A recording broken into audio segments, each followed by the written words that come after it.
So today's date today's date is the 6th of July. I have very weak patella tendons. It hurts to be in the cold. It's very cold in New Zealand right now. We just got a new heater, and I hate to be in any room that's not heated to like 30 degrees, because the colder it is, the more pain I'll experience in the tendons. And I love to have hot baths, probably like twice a day, whenever my knees start to hurt or if I wake up.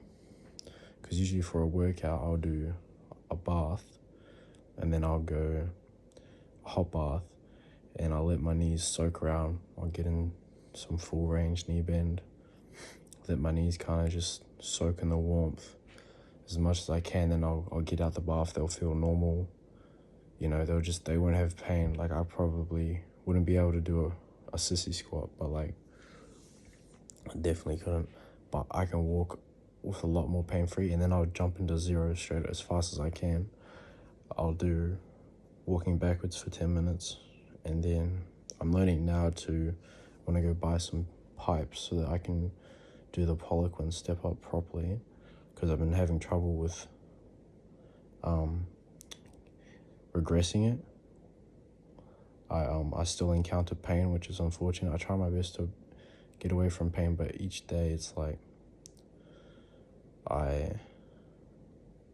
some days are great, and some days on the Patrick step up or Poliquin step up, there will be no pain and it's great blood flow and I feel good and I feel like I've made progress on that day. And then other days it's just like,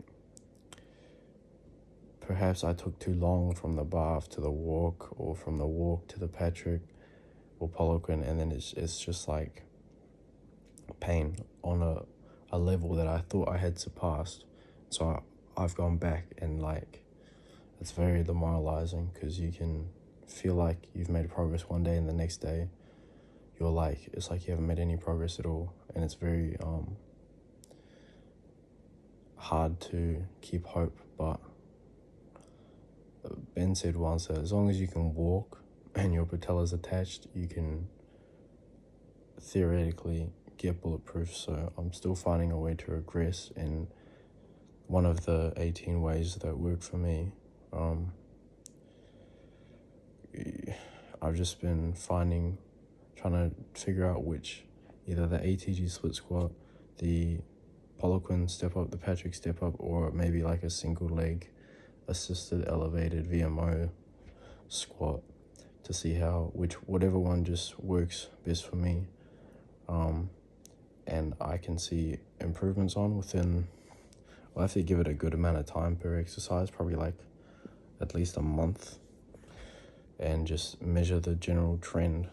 And I'll have to measure my pain-free level on each exercise each day, and just kind of like jot it down and make sure that, because I feel like it goes up and down, and they can be okay as long as I'm going up and down in an overall upward trend.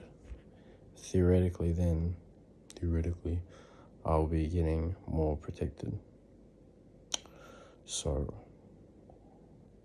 it's fucking tough, bro. It's like infinite patience of like, to really win at this, you have to sacrifice everything else that you think about: friends, socializing, social circle, you know, romantic interest, dating, lovers, like all of that has to just go out the fucking window.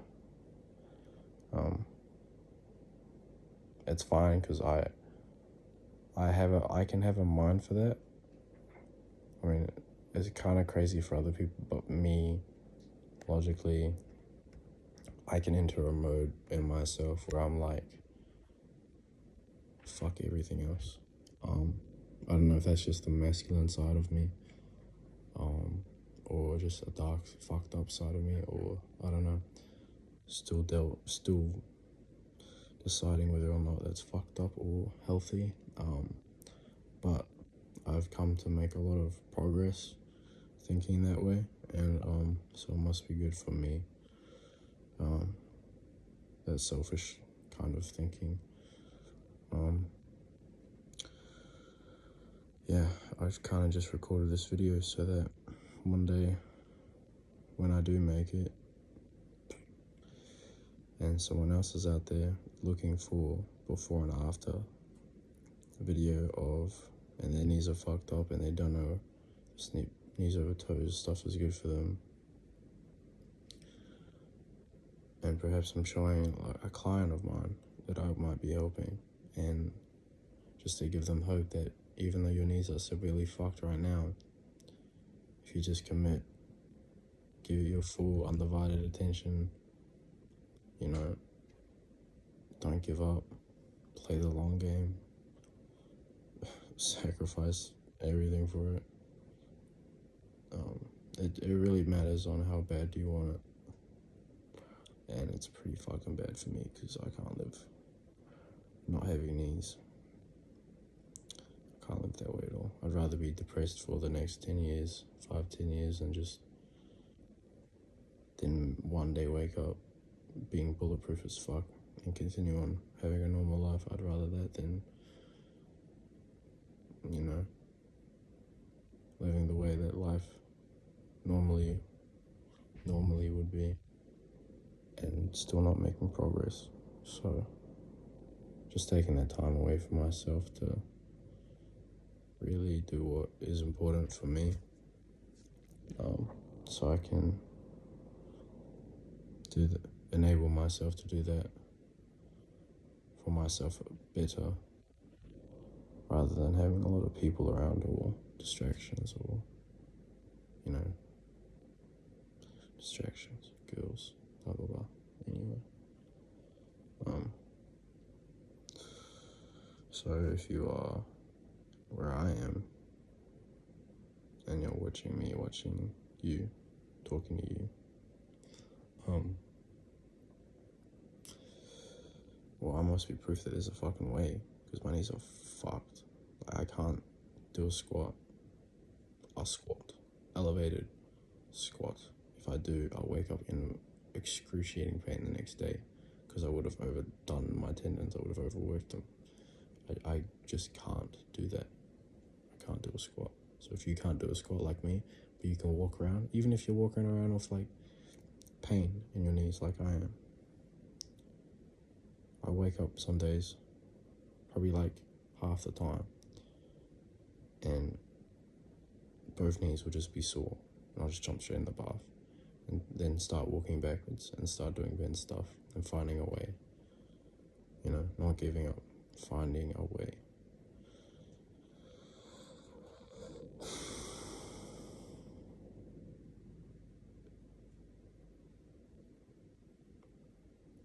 Translate your pain to progress.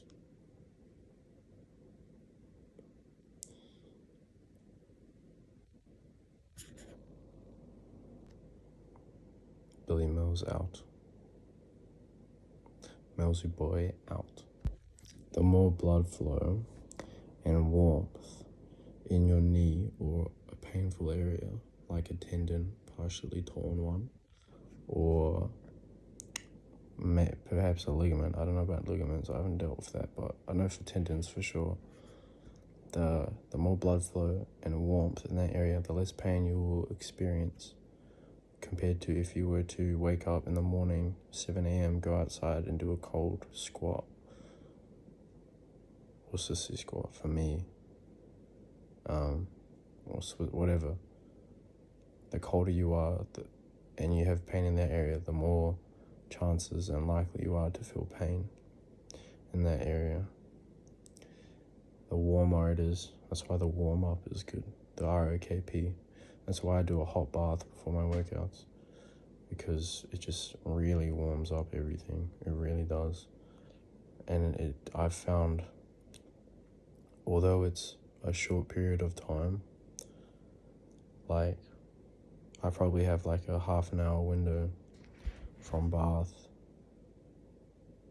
to do, okay, so think of it like, you never warm up and never do backwards walking, or you never take a hot bath, and you do everything cold, you're only going to get so many results. Your pain level will be here, and your ability to do things pain-free will be here. And if you take a hot bath or do backwards walking as a warm-up, your pain-free level will be here, and your ability will be here. But it's only temporary. It doesn't last, because that heat will go away and that blood flow will go away, and you'll be back to kind of where you were, and you have a short window to make some sort of gains. And I don't know if those gains translate over to your regular warmed up self. I think that's the whole point of it, though, is to make progress where you normally wouldn't make progress. I think that does translate, because I think that's what bent knees over toes guy and Mr. Infinity with the flossing, I think that's what does enable progress. But I'm not 100% certain, and because it's a temporary window, and it's like you have a short time to make progress, and so you make a lot of progress, and then the blood flow goes away, and then your ability drops because it's less blood flow and less warmth.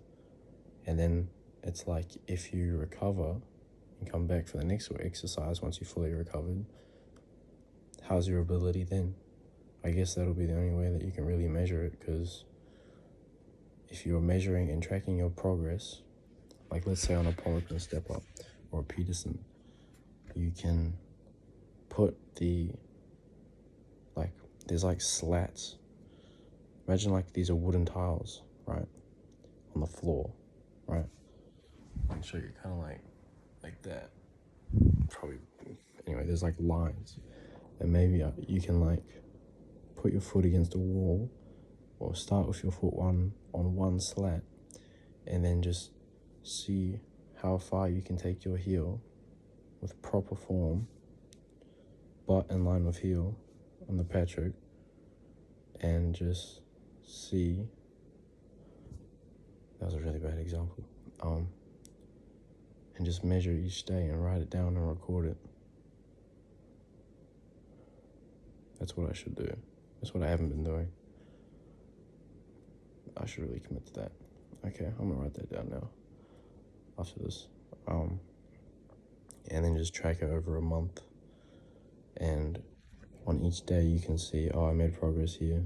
And then on the next day you can be like, oh, I didn't make that much progress in here. But on the next day, oh, I made way more progress. And then just have a general trend, put a trend line through it. And you can see each month how you progress by, each 6 months, 3 months, a year. That's what I should do. I'm gonna do that. Because progress for me right now, very small progress, means everything. And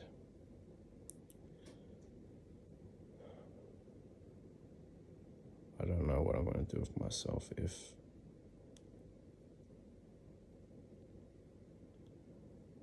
I don't bulletproof my knees.